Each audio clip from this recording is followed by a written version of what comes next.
নমস্কার, নতুন বাংলা থেকে বলছি সন্ময় বন্দ্যোপাধ্যায়। ডিএ মামলার রায়ের দিকে তাকিয়ে আপনারা বসে আছেন, আমরা সবাই তাকিয়ে বসে আছি। যেখানে প্রায় 50,000 প্রাথমিক শিক্ষক রিক্রুটমেন্ট করা যায়, সেখানে মাত্র 13,000-এর নিয়োগ বিজ্ঞপ্তি। যেখানে দাঁড়িয়ে অসংখ্য সরকারি কন্ট্রাকচুয়াল কর্মীকে পার্মানেন্ট করা যায়, সেখানে দাঁড়িয়ে একটা সরকার এখনও ভুয়ো কন্ট্রাকচুয়াল নিয়োগের দিকে মনোনিবেশ করেছে। আমরা গতকালই বলেছি 1514 জন বিভিন্ন সরকারি হসপিটালে রাতের রক্ষী বলে 1 বছরের কন্ট্রাকচুয়ালে নিয়োগ করছে একটা সরকার, প্রতারক সরকার। আমি বলছি একমাত্র বিকল্প এই পশ্চিমবঙ্গে ওই প্রতারক মহিলাকে নবান্ন থেকে সরাতে হবে। পারবেন সেটা? আপনারা যদি সরকারি কর্মচারী হন, আপনারা যদি অবসরপ্রাপ্ত সরকারি কর্মচারী হন, একটু চেষ্টা করে দেখুন না, প্রতিদিন 10 জন করে মানুষকে বোঝাতে, ওই প্রতারক মহিলাকে রাজ্য থেকে সরাতে। ওবিসি মামলা নিয়েও একটা প্রতারণা কিভাবে করছে আপনি ভাবুন। যেখানে দাঁড়িয়ে সরকারের টাকা নেই, সেখানে দাঁড়িয়ে কপিল সিব্বালের মতো ওই রকম একজন বড় মাপের আইনজীবীকে দিয়ে মেনশন করাচ্ছেন সুপ্রিম কোর্টের প্রধান বিচারপতি মহামান্য বিচারপতি গভাইয়ের বেঞ্চে গিয়ে যে ইমিডিয়েটলি আপনি শুনানিটা করুন। মহামান্য বিচারপতি জাস্টিস গভাই 23শে নভেম্বর রিটায়ার করে যাচ্ছেন, অবসর নিচ্ছেন। তার আগে দ্রুত ওই শুনানিটা শেষ করতে হবে। একটা প্রতারক সরকার কত বড় প্রতারণা না করলে এই কাজ করতে পারে? অর্থাৎ অত বড় মাপের একজন আইনজীবীকে, কপিল সিবালের, তাকে তো নিশ্চয়ই তার ফিস দিতে হয়। অ্যাডভোকেট অন রেকর্ড কুণাল লিমানিকে তার ফিস তো সরকারকে মেটাতে হয়। ফলত কোনো দিন যদি দ্রুত শুনানির আর্জি নিয়ে কপিল সিবালকেও সুপ্রিম কোর্টে দাঁড় করাতে, তার জন্য তো সরকারের লক্ষ লক্ষ টাকা যায়। প্রশ্ন করব না কোনো তথাকথিত ইলেকট্রনিক্স মিডিয়া এগুলো নিয়ে প্রশ্ন করবে না। আনন্দবাজার এটা নিয়ে 1 লাইনের কোনো একটা স্টোরি বার করবে না। এবিপি আনন্দ এটা নিয়ে কোনো ঘন্টাখানেকে 2 লাইনের প্রশ্ন করবে না যে সরকার আপনি টাকাটা পাচ্ছেন কোথা থেকে। কপিল সিব্বালকে দাঁড় করিয়ে মেনশন করতে ওবিসি মামলার একটু দ্রুত শুনানি করুন স্যার। জাস্টিস গভাই যথাযথভাবে টার্ন ডাউন করে দিয়েছেন, 5ই নভেম্বর তার শুনানি। কিন্তু এই ছটপটানিটা কেন, কিসের জন্য একটা সরকারের এই ছটপটানি যে দ্রুত ওবিসি মামলার শুনানি হোক? আমি সেইটাই একটু আলোচনায় গিয়েছিলাম। এই ওবিসি মামলায় যিনি যুক্ত আছেন আইনজীবী বিক্রম বন্দ্যোপাধ্যায়ের সঙ্গে গতকাল গভীর রাতে এইটা নিয়ে একটু আলোচনা করছিলাম। আমার মনে হলো আজকের এই বিশেষ প্রতিবেদনে তার কথাগুলো একটু শোনানো দরকার। কেন নবান্নের এই ছটপটানি ভাব? নমস্কার বিক্রমবাবু, সন্ময় বলছি। হ্যাঁ নমস্কার সন্ময়বাবু, বলুন। বলছি এই এই পুজোর ছুটি, মানে হাইকোর্টে পুজোর ছুটি, কিন্তু সুপ্রিম কোর্টে গিয়ে কপিল সিবালকে দাঁড় করিয়ে দিলেন মমতা বন্দ্যোপাধ্যায় ওবিসি নিয়ে। এত উদ্বেগ কেন ওবিসি নিয়ে? দেখুন, ওবিসি মামলাটাতে বারবার করে রাজ্য সরকারের তরফ থেকে কি আর্জেন্সি আছে আমরা জানি না, বারবার করেই এটাকে মেনশন করা হচ্ছে যত তাড়াতাড়ি নাকি যে মেন জাজমেন্টটা, যেটা এখনো অব্দি স্টে অর্ডার হয়নি, যেটা কলকাতা হাইকোর্ট 22শে মে 2024-এ দিয়েছিল, সেইটাকে নিয়ে সেই মামলাটাকে বারবার করে তারা মেনশন করে যাচ্ছে। এর আগে সুপ্রিম কোর্ট 2টো স্টে অর্ডার দিয়ে রেখেছে, তো তারা তো তাদের মতন রিক্রুটমেন্ট করতে পারছেন, কিন্তু তাতেও তাদের মনে হচ্ছে যে রিক্রুটমেন্ট বা অ্যাডমিশনে কিছু আইনি জট রয়ে যাচ্ছে।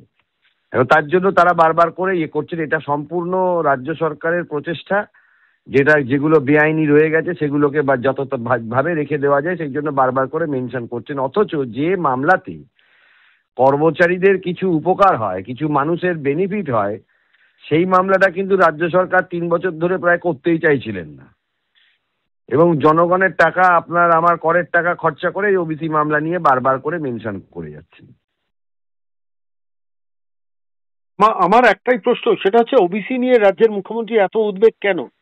মানে আপাতত স্থগিতাদেশ দিয়ে চলছিল, হঠাৎ ঝাঁপিয়ে পড়ে পুজোর ছুটির আবহের মধ্যেও গিয়ে কপিল সিবালের মতো নামী অ্যাডভোকেট অন রেকর্ডের টিম সবাইকে দাঁড় করিয়ে এক গাদা টাকা খরচা রাজ্য সরকারের তো হয়ে গেল আলটিমেটলি। আপনি তো এই ওবিসি মামলাটায় আছেন, ওবিসি কি কোনো বিশেষ ঘটনা আছে যেটা মুখ্যমন্ত্রী মমতা ভয় পাচ্ছেন? যে স্টে দিয়েছে, নোটিফিকেশন গুলোর প্রসপেক্টিভ এফেক্ট হয়। এবারে ব্যাপারটা হচ্ছিল, যবে জাজমেন্ট হয়েছে আর তারপর থেকে নতুন নোটিফিকেশন গুলো বেরিয়েছে, এই পিরিয়ডটা কি হবে। তো সেই পিরিয়ডটা হিসেব মতো 7% ওবিসি রিজার্ভেশনে হওয়া উচিত বলে আমি অন্তত মনে করি। ফাইনালি সুপ্রিম কোর্ট কি বলবে বা কোন কোর্ট কি বলবে আমি জানি না, কিন্তু এটা নর্মাল মানে এটাই দাঁড়ায়, নোটিফিকেশন বেরোলে তার তো রেট্রোস্পেক্টিভ এফেক্ট হয় না, তার প্রসপেক্টিভ এফেক্ট হয়।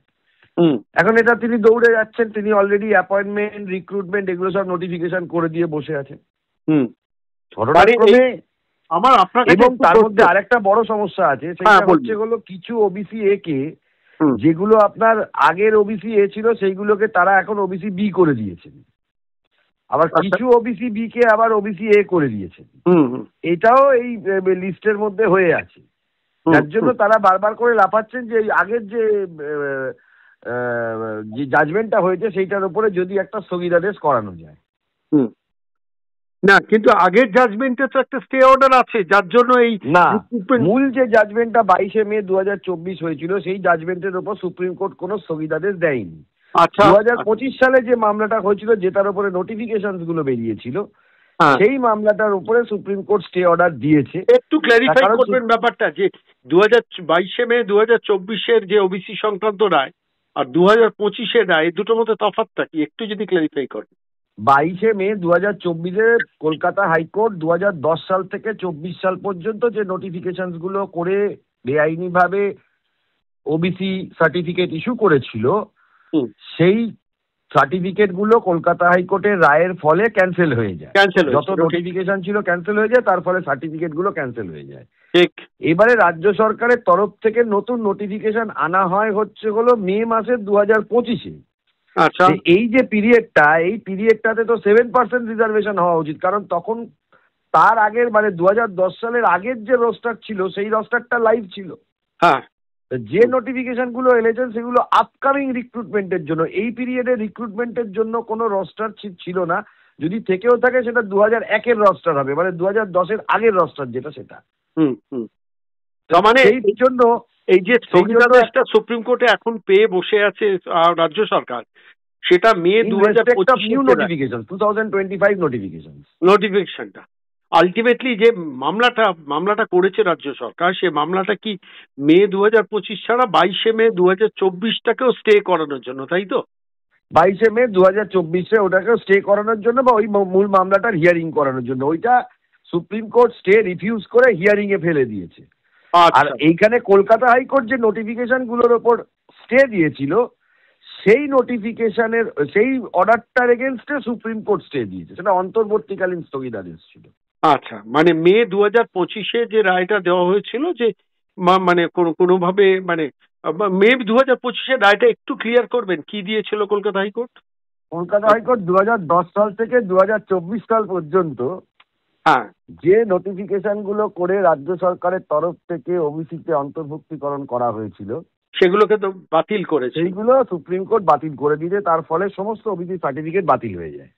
মানে সেটা তো হাইকোর্ট বাতিল করেছিল, হাইকোর্ট বাতিল করেছিল, তাই সেই অর্ডারের এগেনস্টে সুপ্রিম কোর্ট গিয়েছিল। সুপ্রিম কোর্ট গিয়েছিল। সেই মামলাটার জন্যই মুখ্যমন্ত্রী এখন তদবির করছেন, তাই তো? আর সেই মামলাটার জন্যই এখন তার মানে ওর রাজ্য সরকার ভয় আছে যে আলটিমেটলি সেই মামলাটা এখনো পর্যন্ত স্টে হয়নি, তাই তো? না, সেই মামলাটা এখনো অবধি স্টে হয়নি। ইন্টারিম যে কলকাতা হাইকোর্ট একটা স্টে অর্ডার দিয়েছিল, যে এইভাবে নতুন করে এই মানে নতুন নতুন সার্ভেটার উপর যে স্টে অর্ডারটা দিয়েছিল, সেইটার উপর একটা ইন্টারিম স্টে ছিল, খুব টেকনিক্যাল ব্যাপার নতুন যদিও। নোটিফিকেশন গুলোর উপরে হাইকোর্ট যে স্টে অর্ডার দিয়েছিল তার উপরে সুপ্রিম কোর্ট একটা ইন্টারিম স্টে লাগিয়েছে। ঠিক আছে। আর এটা পুরনো মামলা, মানে মূল মামলা, যেটাতে মূল মামলা। 7%-এর বেশি ওবিসি থাকতে পারে না, সেইটা বাতিল করার জন্য এখন তদবির করছে। ধরুন আমি তর্কের খাতিরে যদি মানে সেটাতে মানে কোনো পার্মানেন্টলি স্টে না দেয় এবং সেটাকেই বলবৎ করতে বলে, তাহলে কি হতে পারে? রাজ্যের রিক্রুটমেন্ট অ্যাডমিশন গুলো ওই পিরিয়ডে সব আবার গন্ডগোল হয়ে গেল, আবার বেআইনি হয়ে গেল। মানে 22শে মে 2024 থেকে মে 2025-এর ইন্টারিম পর্বটা পুরোটা বাতিল হয়ে যেতে পারে, তাই তো? সম্ভাবনা আছে। আর মে 2025-এ যে রায়টা ওবিসি সংরক্ষণের ক্ষেত্রে তার মধ্যে সার্টিফিকেট গুলো গন্ডগোল হয়ে যাচ্ছে, কারণ যে সার্টিফিকেট গুলো আপনার ওবিসি এ ছিল সেগুলোকে আবার ওবিসি বি করেছে, আবার যেগুলো OBC ওবিসি বি ছিল OBC সেগুলো করেছে। কিছু ওবিসি এ করেছে। হুম। এবার যে আচ্ছা, রিক্রুটমেন্টটা হবে সেই তাকে ওই পিরিয়ডে কি হিসাবে ক্যাটাগরাইজ করবে, আচ্ছা, কোন ওবিসি হিসাবে ক্যাটাগরাইজ? আরেকটা ছোট্ট প্রশ্ন আমার মনে অনেকদিন ধরে আছে, আপনাকে করবো ভাবি, যেহেতু আপনি এই মামলাটার মধ্যে আছেন। সার্ভে তো সমস্ত কমিউনিটির বাড়ি বাড়ি গিয়ে হয়নি, এখানেও যে এখানে মেন যে জায়গাটা যেটার উপর বেস করে জাজমেন্টটা হয়েছিল বা যেটার উপর বেস করে মামলাগুলো চলছে, যে সার্ভেটাই পশ্চিমবাংলায় আমাদের তরফ থেকে আমরা বলছি হয়নি। হুম, হুম, এখানে ইন্দিরা সাহানির জাজমেন্টে পুরো পপুলেশনকে সার্ভে করার কথা বলা আছে। সেই সার্ভে রাজ্য সরকার করেনি। এবং এখনকার মামলাতে, নতুন যে 2025-এর মামলাতে রাজ্য সরকার এটা স্ট্যান্ড অন এফিডেভিট নিয়েছে যে entire population survey is absurd, এটা করা যাবে না। অর্থাৎ ইন্দ্রা সাহানির জাজমেন্টে ছিল যে ফুল পপুলেশনের উপর সার্ভে, আর এই রাজ্য সরকার অফিসে বসে সার্ভে করেছে। সেটা না হলেও অন্তত এন্টায়ার পপুলেশনের থেকে ডেটাটা নিতে হবে, সেই ইনফ্রাস্ট্রাকচার নেই, সেটা ব্যাকওয়ার্ড ক্লাস কমিশন এবং রাজ্য সরকারের তরফ থেকে সেটা তাদের এফিডেভিটে আসছে। 5ই নভেম্বর এই শুনানিতে এসব তথ্যগুলো কি আপনারা তুলবেন? শুনানি হলে আমরা যা তথ্য তোলা সমস্ত তথ্যই আমরা সুপ্রিম কোর্টের কাছে তুলব। ঠিক ঠিক। অনেক ধন্যবাদ বিক্রম দা, অনেক ধন্যবাদ। ধন্যবাদ।